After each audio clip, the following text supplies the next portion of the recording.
Sahanā-Vavatu, Sahanā-Bhunaktu, Saha Viryam Karavavahai, Tejasvinavaditamastu, Ma Vidvishavahai. Om Shanti, Shanti, Shanti.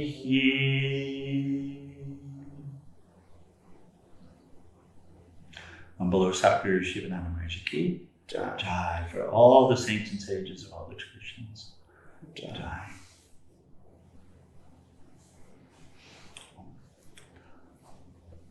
Okay, good morning. We have new writing on the board. We'll cover some of it. That's not where we're starting this morning, but we'll get there. And these are qualifications. We'll take a moment, this introduction from Swami Prabhavananda. He talks and the introduction being introduction of the philosophy of that Shankaracharya embodies and shares, not shared, shares. Swamiji speaks of the supreme goal from the Vedanta perspective. He says it may be objected that Vedanta philosophy, like every other system of religious thought, is based upon a central hypothesis. Certainly, the supreme goal of life is to know Brahman, if Brahman exists. But can we be sure of this? Isn't it possible that there is no underlying reality in the universe? Isn't it possible that life is just a meaningless flux, dying and becoming in perpetual change? He says what is so attractive about Vedanta is its undogmatic, experimental approach to truth. That it's not dogma. Someone could say there is dogma in it, but in fact Vedanta specifically is not. Vedanta is about helping us to prepare ourselves and then go on a journey within ourselves in order to discover ourselves, in order to discover the veracity and reality of this life. It is really scientific approach, and that's what Swamiji is sharing. The one difference is, scientific approach we can say, the one difference is when we talk about sciences, the physical sciences, even including the physics and cosmology, these very high sciences discovering the nature of reality, working to discover this. They're purely objective, meaning that I study something apart from me. Yes. And in a way, Vedanta is too, because I'm working to discover what is apart from me and what is me. So Swamiji says, Shankara does not tell us that we must accept the existence of Brahman as a dogma before we can enter upon the spiritual life. No, he invites us to find out for ourselves. Even the name Brahman is not required. It can be any name we choose. This name is given as a placeholder. There's nothing, no teacher, no scripture can do the work for us. And I'll share, this is a big, and we deal with this. This is a very big challenge for us because we have become so dependent upon fill in the blank. We've become so dependent. And if you look at the psyche, if you look at the way that we function, we're always watching others. And if we really deconstruct and look at what's up, we're trying to find that happiness Yeah, and so we're watching others to see if they have it, and then we will, it seems almost automatically, or maybe it is just automatically, that we will try to mimic them. So in spiritual path, first question, I asked the question first as well. What are the practices? Right? Yeah. The question will be, what are the practices in order to be free? What are the practices in order to be happy? Just give me the practices and I'll do them. Yeah. And so that's the dogmatic approach, but that's us, the psyche to a great extent. It's become a program running, looking for a new program to fill itself with that will result in happiness. Instead of actually diving in and doing the work. So it's our big challenge as sadhakas. It's our big challenge is breaking these dependencies and learning how to think on our own. I mean, you do find it with the practices, but then God takes it away, kind of thing. Yeah, there you go. That's it. It becomes. I remember Saint Therese in Story of a Soul and the movie that we watched, the play that we watched. She speaks about having the experience of God, exactly what you're talking about, and then once having the experience that God seems to continue to run away from us, requiring us to continue to come towards on our own. So we get the experience, and then so this is Vedanta. It is in truth anti-dogmatic, although generally speaking we come to this as we come to any other philosophy or any other set of practices with a mind that's looking to copy something. And so, but this is not it. He says nothing, no teacher, no scripture can do the work for us. We can memorize all of the Vedas, and it's done. There are many in India, priests who have memorized the entirety of the Vedas and can repeat it and chapter and verse, just like in the West with the Bible, the Quran, etc., etc. But that doesn't do it.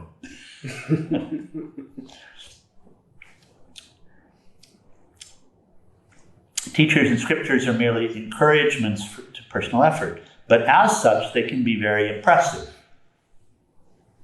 Somebody that can quote Bible and verse, chapter and verse of the Bible, very impressive.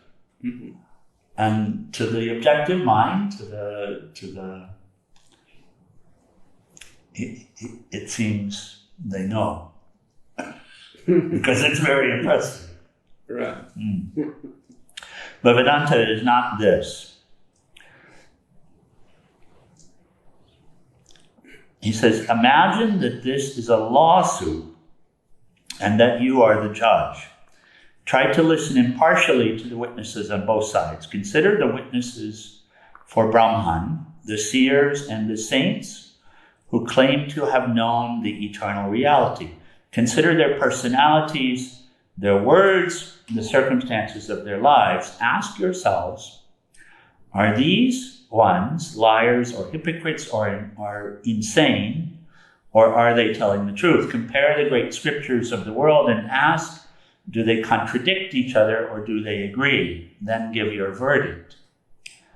And he's describing an approach to this, but mere assent, merely coming to the place and saying, yes, they agree, and yes, it makes sense, it must be the truth, because I see the saints, I realize they're saying the same thing, I realize that they're happy, so they've got to be speaking truth. And this is what he says it wants to start here if it can. But mere assent, merely saying, yes, it's true, I'm in the jury, and Yes, they have to be speaking the truth. That also doesn't do it. Not in Vedanta. It still doesn't do it. Still, that's an aid, perhaps. But we were discussing yesterday, we can also get stuck there. Because the conditioned mind starts automatically stepping into experiences, or continue stepping into experiences and simply putting names on them. As if it's just a game that we're playing and we're not trying to find the truth, we're trying to name it.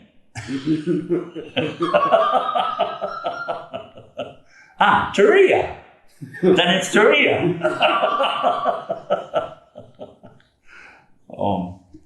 So Vedanta is about going beyond this and coming to the experience of truth, and not knowledge, but understanding. So there is potential to get stuck at any stage of this thing, pretty much. Yeah, I actually feel that's what we were dealing with yesterday. That's why we had the shake up call. Yeah? Right. Yes. The mind is our companion through the whole process. And we continue on Tuesdays. We have a Zoom workshop, Upanishads, and right now Mandukya Upanishad, and there's a discussion about the persona, universal persona. I'm not going to go any further right now, but we'll get there in our work with Shankara. We'll get back to the same place.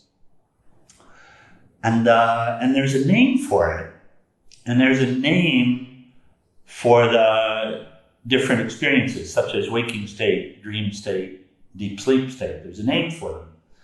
And the conditioned mind, the symbolic mind, is always looking to place a name. But Vedanta is about going beyond the name.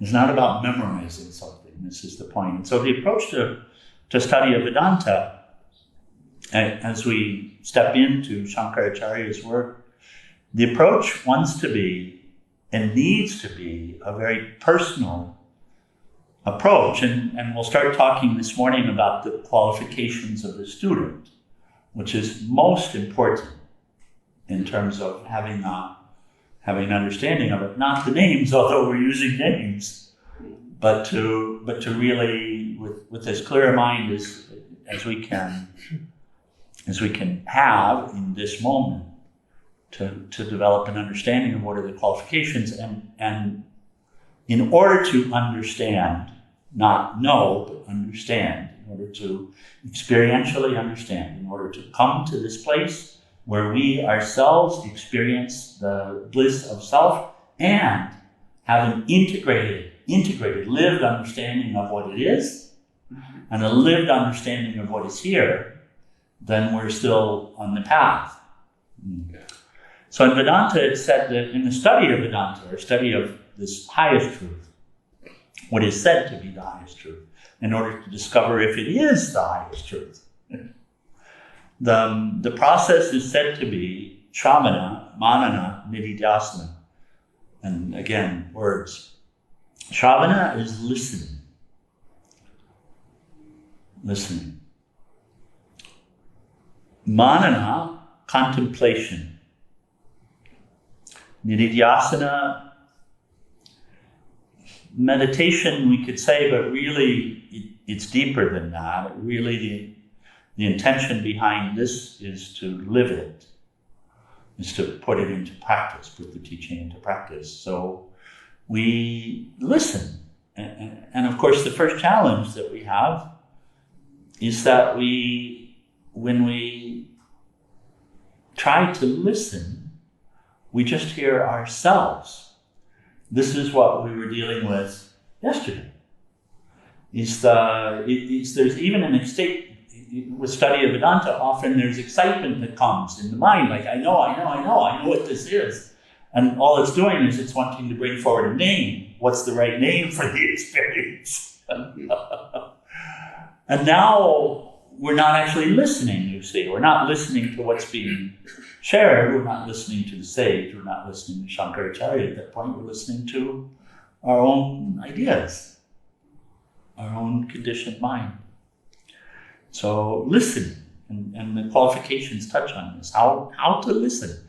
How can I actually listen? How can I be present to what's being shared without my own conditioned idea of it, of what it means? How can I be present to what's being shared without the words in the stories popping up in my mind and getting distracted by the words in the stories? And actually hear. And then manana is about coming to a mental comprehension of the thing, contemplating our own experiences. And it requires a mind that's not wavering to contemplate. Contemplative practice is a very deep practice. It's staying on point. Sometimes Swami Shivananda will refer to it even as meditation. And he gives the example of staying with one subject or one object. We could say either way in this case. He gives an example of an apple.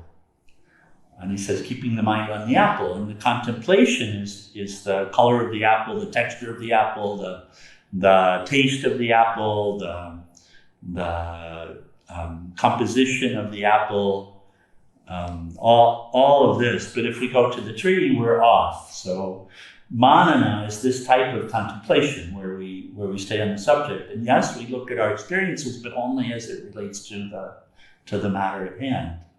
That's the second. And then nididhyasana, which is having the courage and commitment once we have come to comprehend a teaching, a statement of truth. Once we've really come to the place where we get it, to then put it into practice and live it. This is what we later understood during pilgrimage itself, that this is what pilgrimage was about, is, okay, if I am not this body, then how do I live as soul, not body? And so this is nididhyasana. So Vedanta has offered to us, yes, there's a set of teaching. Yes, there are words for everything. Yes, there are explanations. Yes, there's so many scriptures. So many. 108 Upanishads. And then this text that we're dealing with, of course, is Vedanta. Advaita Vedanta. Advaita meaning not two. So non-dual teachings. And yet, the opportunity for us is to discover for ourselves, but we're not on our own in the discovery. We have the support and a system to work with, but then the rest of it is on us. And to know we have the requirement to do it as well. And it's so tempting because the ego loves to glorify itself. It loves to say, I know all the time. Look at our conversations, our normal conversations in the world. As soon as someone brings something up, there's an impulse inside of the psyche that says, I know, because I need to demonstrate my worth somehow. And since I'm graded based on what I know, since I'm judged in the world based on what I know, what I do, and who I'm with, and all of this, then there's this impulse to shut it off right there before any learning has happened whatsoever. And in this case, we're wanting to and needing to, in order to understand, change all of this and dive in ourselves. So this is Vedanta. He says, we all know that we exist. We are all aware of our own consciousness. But what is the nature of this consciousness, this existence? This discovery can be made. Discrimination or discernment will soon prove to us that the ego idea is not the fundamental reality. There is something beyond. We can call this something Brahman, but Brahman is only another word. It does not reveal the nature of the thing we're looking for. Can Brahman be known as an existing substance or thing? Not in the ordinary meaning of the verb. To know something is to obtain objective knowledge of it, and such knowledge is relative, depending upon space, time, and causation. We cannot know absolute consciousness in this manner because absolute consciousness is knowledge itself. Brahman is the source of all other knowledge. It comprises the knower, the knowledge, and what is known. It is independent of space, time, and cause. In this sense, the practice of discernment differs from the method of scientific research. We were just discussing scientific research, and this is the one difference. The scientist concentrates upon some object of knowledge and pursues it beyond the range of physical sense perception with the aid of apparatus, chemical analysis, mathematics, and so forth. His research extends like a journey deeper and deeper into time and space.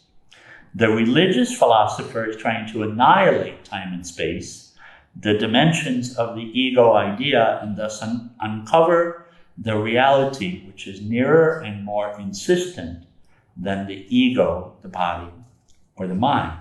He's trying to be aware of what he already and always is. And this awareness is not an aspect of consciousness itself. The illumined seer does not merely know Brahman, he is Brahman. He is existence, he is knowledge. Absolute freedom is not something to be attained. Absolute knowledge is not something to be gained. Brahman is not something to be found. It is only Maya, which has to be pierced, ignorance, which has to be overcome. The process of discernment is a negative process. The positive fact, our real nature eternally exists. We are Brahman, and only ignorance divides us from this knowledge. And so this process of discovery, self-discovery, who we are, what is this perceived experience? Since we are what we seek, the process is not a creative process. We're not creating something. We're not becoming something. We're not making ourselves into something. We're using the powers that are given us. We're purifying and fine-tuning these powers in order to discover what we are, what we already are. And so instead of additive, the process is very much the same as the process described of the sculptor, which is to cut away anything that's not there. So it is neti, neti, not this. Transcendental consciousness or union with Brahman can never be investigated by the methods of scientific research, since such research depends ultimately upon sense perception, and Brahman is beyond the grasp of the senses. But this does not mean that we're doomed to doubt or to blind trust in the existence of the seers until we have reached the supreme goal for ourselves. Even a little effort in meditation and the spiritual life will reward us with insight and conviction that this is really the way to truth and peace, that we are not simply deceiving or hypnotizing ourselves, that reality is available. Yes? Yeah.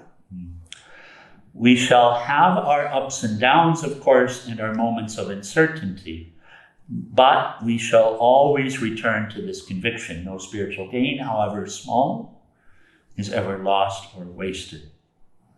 So we'll just introduce the text. We'll read some of this translation of Shankara's words, the introduction that he provides to the text, to the Viveka Chudamani. And then we'll continue tomorrow morning on the discussion and qualifications of the student. So this is a direct translation of the first words in the text. I prostrate myself before Govinda, the perfect teacher, who is absorbed always in the highest state of bliss. His true nature cannot be known by the senses or the mind, it is revealed only through knowledge of the scriptures. Or here we can use the word understanding as well. So he begins with a prayer to Guru. And we can say his Guru, but of course Guru is inside. And then he speaks of the path. Shankara says, it is hard for any living creature to achieve birth in a human form. Strength of body and will are even harder to obtain. Purity is harder still. Harder even than these is the desire to live a spiritual life, and an understanding of the scriptures is hardest of all. As for discrimination between the Atman and the non-Atman, the I and the non-I, direct perception of the Atman itself, continuous union with Brahman, and final liberation, these cannot be obtained except through the merits of 100 billion well-lived incarnations. Only through God's grace may we obtain those three rarest advantages. First, the human birth. Second, the longing for liberation. And third, discipleship to an illumined teacher. Nevertheless, there are those who somehow manage to obtain this rare human birth, together with bodily and mental strength and an understanding of the scriptures, and yet are so deluded that they do not struggle for liberation. Such men, he says, are suicides. They clutch at the unreal and destroy themselves.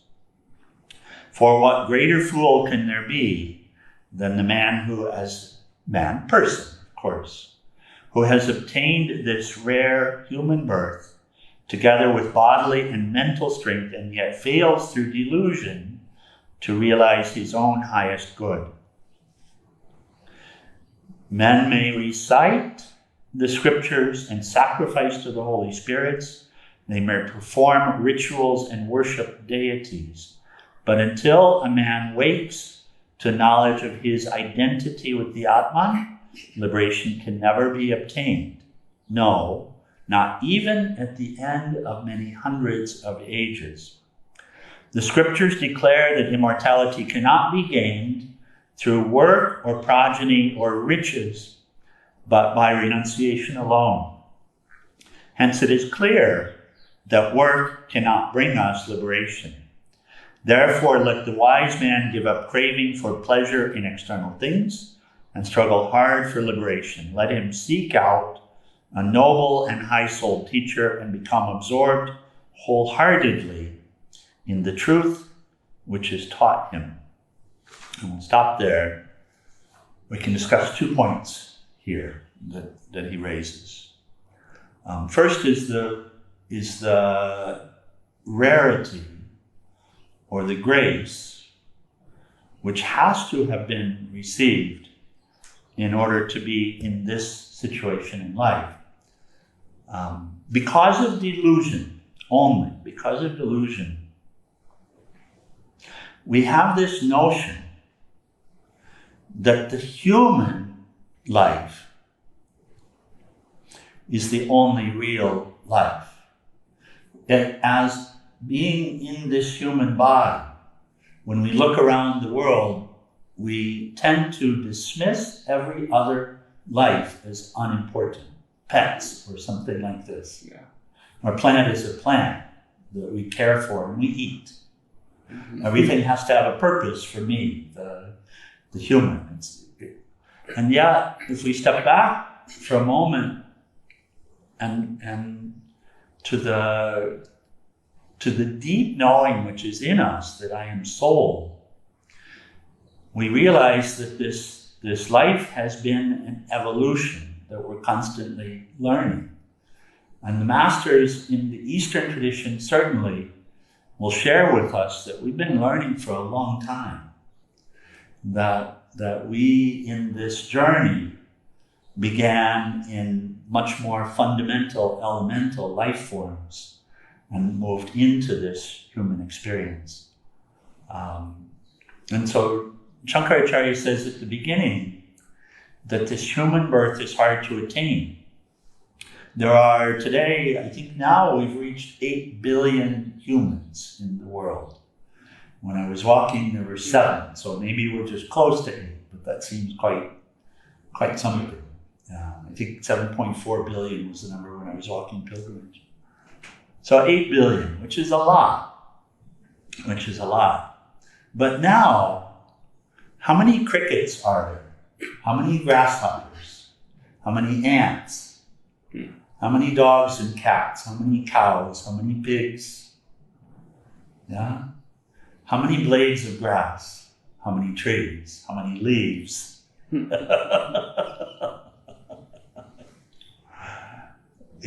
The number compared to 8 billion, when you add up all of the other forms of life that we are said to have evolved through, versus 8 billion, how many?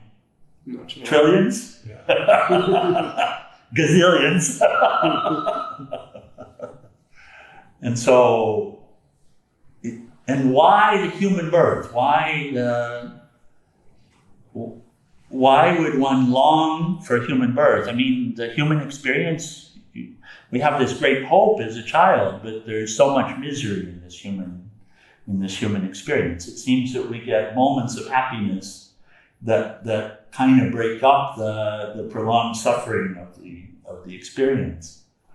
And some will have many moments of happiness, it's true, but the human experience is marked by the suffering. Mm-hmm. And so, and if we look, maybe we even think that the animals don't suffer, but if we could remember, and if we could watch them closely, we'll see, of course, they do as well. Of course they do as well. What is the unique aspect of the human birth? It's said, and if we really look, we can see it as well. It's said that only in the human birth do we feel the call of the eternal. In every other birth, we're called to evolve. We talk about sometimes here on the river, there are eagles and there are mice. And when they meet at the river, the eagle always wins.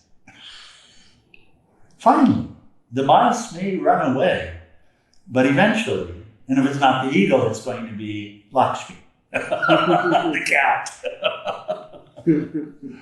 And so it's said that the evolution will take the mouse to longing for a cat birth or an eagle birth.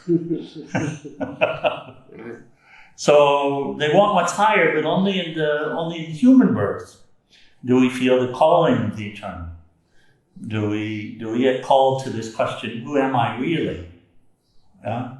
Mm-hmm. Only in the human birth. If we look at the animals, yes, they suffer, and yes, they want to grow, yes, they want to be free of suffering. And yet this beginning of the longing for that which is greater, that which is beyond, is really the human experience. And the saints and sages will say, in every tradition, there's no disagreement here, that there is the potential in the human birth to go beyond the human experience. Mm-hmm. In every single one of the major philosophies and religions, it is said, agreement, that we are soul, we are not this body. And so it is possible to go beyond the human experience in order to rise up from it, in order to transcend nature, in order to no longer be limited by such things as birth and death and the physical sufferings and even the emotional sufferings. And so if the animals all know or knew that that's what they're really longing for, then they all will long for human birth. And it's said, and some joining us online, I know have heard this, it said also that even the devas and the devis, that they also are not able to realize in their birth that the human birth is required. The human birth is the place of purgatory. I know that we love hearing that. But it's the place where we can purge the karmas, where we can ask these questions. And of course, what's required along with the human birth is the faculties, mental and physical faculties, and having a situation in life that allows us to study, having the presence of someone who has done the work and has made the discovery themselves, who's able to help to embody and elucidate the path. And it's so rare, yeah? So this is where he gets to this 100 billion well-lived births. And the other point to be made here is, he says, the scriptures declare that immortality cannot be gained through work or progeny or riches but by renunciation alone. Ultimately, of course, the renunciation is really the renunciation of the persistent idea that I am other than the eternal. So we say attained to, and in this case, as Swamiji had shared, attainment to who we are and what we are, which means the letting go of who we are not and what we are not, and that's the neti-neti. The Buddha, the great Buddha, the awakened one, enlightened one, when he was asked what he attained to, what did he get from his meditation in those 7 years of sadhana? He answered very simply. He said, I got nothing, but I will tell you what I lost. And then he named the limitations, such as fear and anger, greed and lust and delusion, that he had lost. And so this is the path that we're on. Finally, the highest is the renunciation of what I am not, which allows us to be as we are, who we are. Okay, could we check for questions or comments?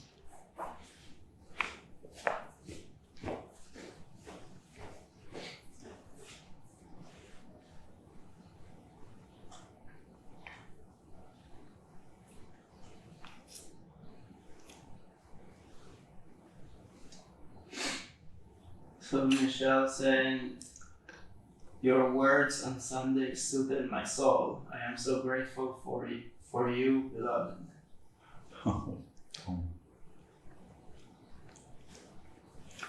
Okay.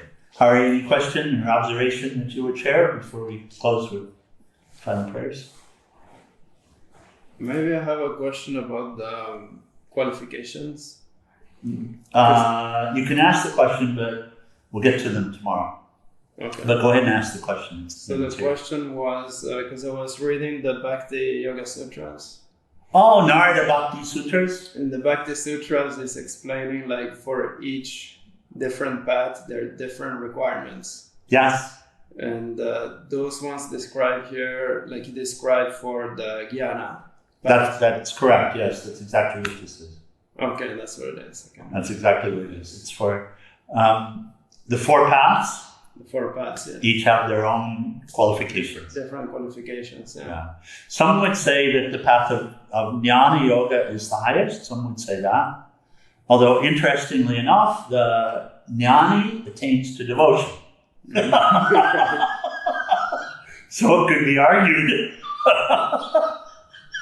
Yes. And by some bhaktis it is argued. His point in the book was that for bhakti, for the path itself of bhakti, yes, you don't need anything. So it's like not the highest path, you wouldn't say, but it's the easiest because you don't need. Yes, like this point is made. Nothing, so. Yes, this point is made. Absolutely. Jnana Yoga is not for everyone. Right. It may be for everyone eventually. Some would say, but I won't take an opinion on that.